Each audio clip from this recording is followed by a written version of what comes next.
En ce jour du mercredi 12 juillet est sorti l'épisode 4 de la série Secret Invasion, une série donc que moi j'apprécie tout particulièrement, puisque cela mêle donc de la politique, du sérieux et un aspect très espionnage que l'on peut retrouver notamment dans des films comme Captain America. Et donc ce mélange donne une série qui est plutôt bonne selon moi. Bien évidemment, si vous ne voulez rien savoir sur la série, quittez la vidéo de suite car il faut avoir vu les 4 premiers épisodes afin de voir cette critique. Mais on va commencer tout de suite avec le début de l'épisode 4 qui correspond en fait donc à la fin de la dernière scène, donc de l'épisode 3, qui met en scène donc un flashback, puisque pour rappel, à la fin de l'épisode 3, Gravik donc a découvert que Gaïa est donc une espionne, une taupe à travers donc la résistance Skrull entre guillemets, et donc il va finir donc par la tuer, ou en tout cas lui mettre une balle en plein cœur. Cependant, on va donc revenir donc sur cet épisode 4 avec donc une scène flashback où Gaïa va utiliser donc la machine, donc mise en place par Gravik et par les scientifiques Skrull, afin donc de donner des pouvoirs aux Skrull et pour donc devenir donc des Super Skrull. Et donc Gaïa va donc l'utiliser pour elle, afin donc d'avoir en elle le virus donc Extremis. Donc pour rappel, le virus Extremis permet donc une régénération assez rapide, donc ce qui fait qu'en fait on est immortel, on ne peut pas être tué. Et également donc on peut donc avoir des pouvoirs donc en lien avec le feu, donc on peut facilement avec donc nos membres réchauffer, générer donc de la chaleur, on peut donc cracher du feu également. Et donc Gaïa va donc utiliser donc le sérum Extremis, et donc à la fin donc de cette scène on revient entre guillemets dans le présent pour nous dire qu'en fait Gaïa est encore en vie, et on voit donc le petit un petit symbole donc de feu donc au niveau de la balle, ce qui montre donc qu'elle n'est pas du tout morte.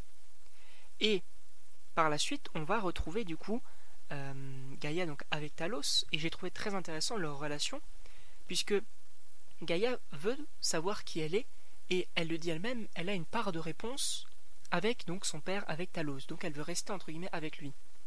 Cependant, elle n'est pas du tout d'accord avec les motivations entre guillemets de son père, qui lui dit en fait tout simplement viens, on va arrêter la résistance, et après on va se montrer, vraisemblablement on va montrer donc qu'on est des Skrulls au gouvernement américain, au président, et là je suis sûr donc il va nous donner une faveur, qui va possiblement nous donner des terres rien que pour nous.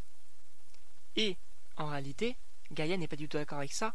Elle dit en fait moi, la nouvelle moi et le peuple, on s'en contentera pas, et je pense que tu le sais, ce n'est pas suffisant, puisque ça fait quand même, je crois, environ une 30aine d'années qu'ils attendent une nouvelle planète promise, on le rappelle, par Nick Fury. Donc voilà, évidemment, c'est complexe comme relation avec les Skrulls, et c'est ce qui est très intéressant pour moi. Ensuite, je dois dire que j'aime bien la relation entre Nick Fury et sa femme, et d'ailleurs donc que sa femme a une belle histoire, puisque c'est très intéressant, puisqu'elle va donc apparemment donc elle a rencontré une personne mourante, et donc elle lui a demandé, elle s'est montrée à découvert, elle dit en fait voilà, je suis une Skrull, et je veux dire que toi du coup t'es très belle et tout, et je voudrais faire plaisir à mon mari, etc.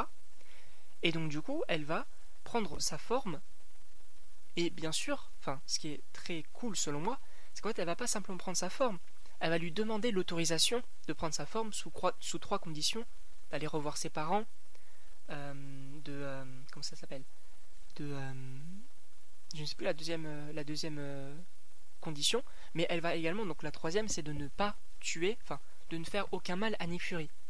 Promesse donc elle va bien sûr tenir. D'ailleurs il y a une scène très intéressante quand ils vont donc se tirer dessus l'un l'autre. Bien sûr je me doutais qu'aucun des deux, vu le dialogue précédent, aucun des deux n'allait mourir, mais en réalité je trouvais que c'était assez intéressant leur relation. Et on va également donc retrouver enfin le Nick Fury qu'on pouvait attendre dans cette série, puisque il va espionner sa femme, donc il va découvrir donc que Rhodey est un Skrull, il va même piéger, manipuler Rhodey, puisqu'il va donc s'introduire chez lui, et il sait à ce moment-là, en tout cas on peut supposer qu'il sait que Rhodey est un Skrull quand il va s'infiltrer entre guillemets dans sa chambre, et donc il va entre guillemets jouer avec Rhodey. il va avoir un coup d'avance. Ce qu'on avait habitué donc pour le personnage de Nick Fury, qui avait toujours un coup d'avance. Voilà, lorsqu'il y a eu l'invasion, donc que Loki est arrivé sur Terre dans Avengers premier du nom, il savait très bien qu'il pouvait réunir une équipe parce qu'il savait qu'il y avait d'autres super-héros, etc. Il avait toujours un coup d'avance. Là, on peut retrouver cet aspect-là, puisque il va également donc piéger Rhodey à l'aide d'un dispositif de traçage liquide, ce qui va mettre donc dans le verre de Rhodey. Et ça, j'ai trouvé très malin de réadapter, puisque c'est pas seulement un traceur qui va le mettre, c'est un traceur liquide. Et ça, j'ai trouvé très intéressant la manière de réinterpréter entre guillemets des codes d'espionnage qu'on avait déjà vus des dizaines et des dizaines de fois. Et il va également donc Nick Fury va également donc se battre.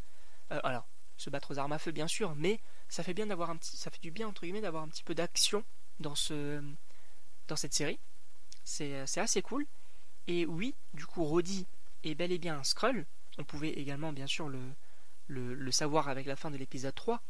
Mais là, vraisemblablement, en étant Skrull, j'ai ressenti une certaine peur de Rhodey par rapport à Nick Fury, à tel point qu'il veut donc que la femme de Nick Fury le tue, pour être sûr qu'il ne causera plus d'ennui. Et même quand il est dans sa chambre, Rhodey, j'ai senti qu'il était assez apeuré, qu'il ne voulait pas boire le verre parce qu'il avait peur, même quand il s'apprête à boire, il le repose immédiatement. C'est assez intéressant, et même du coup pour pour qu'il s'en aille, pour que Nick Fury parte de son appartement, il ne voit plus aucune solution que de le menacer directement pour dire frérot, barre-toi, d'accord? Donc c'est assez intéressant de ce côté-là, le personnage de Rhodey qui est un Skrull, j'aimerais bien savoir depuis quand. Est-ce qu'on va le savoir peut-être depuis Endgame que c'est un Skrull, ou depuis plus longtemps, pourquoi pas? Et on arrive donc à la scène de fin entre guillemets de cet épisode, avec l'attentat donc de Gravik et donc des Skrulls contre le président, qui est une scène assez cool, où d'ailleurs on apprend donc que Gravik possède l'ADN de Groot, en plus donc d'Extremis.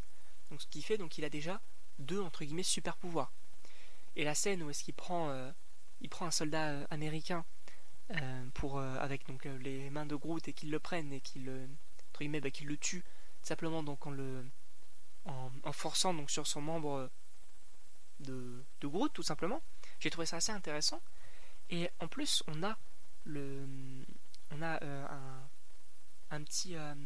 une petite scène très cool que j'ai trouvée, puisque Nick Fury, en gros, quand Talos a ouvert la vitre et que le président est entre guillemets a perdu connaissance tout simplement, Nick Fury du coup va devoir laisser Talos, qui on le rappelle est blessé puisqu'il a pris une balle dans l'épaule. Il doit donc et d'ailleurs c'est très intéressant la façon dont Talos va revenir entre guillemets à son format, à son physique de Skrull, puisqu'il va revenir petit à petit, et lorsque un agent donc va s'en rendre compte, eh bien il va tout simplement lui dire il y a un alien qui va s'en prendre au président. Et donc forcément il va faire confiance à Nick Fury, qui lui dit bah non frérot, en fait il est de notre côté. Mais du coup Nick Fury qui doit laisser Talos donc derrière la voiture donc du président, car il doit s'occuper du président en priorité. Bien sûr, ça reste le président des États-Unis, et en plus de ça, s'il ne le sauve pas, il y aura une troisième guerre mondiale inévitable, bien sûr, puisque on le rappelle, les hommes de Gravik et même Gravik lui-même parlent en russe exprès pour faire croire donc qu'ils sont russes, et donc qu'il existe vraiment un attentat contre le président. Et donc on va retrouver donc Talos, qui se fait aider par un agent donc en tout cas on peut croire que c'est un agent donc de la garde rapprochée donc du président, seulement que Nick Fury cette fois-ci, puisque on rappelle qu'au début de la série il le dit lui-même, il ne sait pas distinguer qui est un Skrull et qui ne l'est pas. Là, quand il voit le soldat auprès de Talos qui le ramène près de la voiture, il le sait pertinemment que c'est un Skrull. Et du coup il lui dit frérot, lâche-le tout de suite.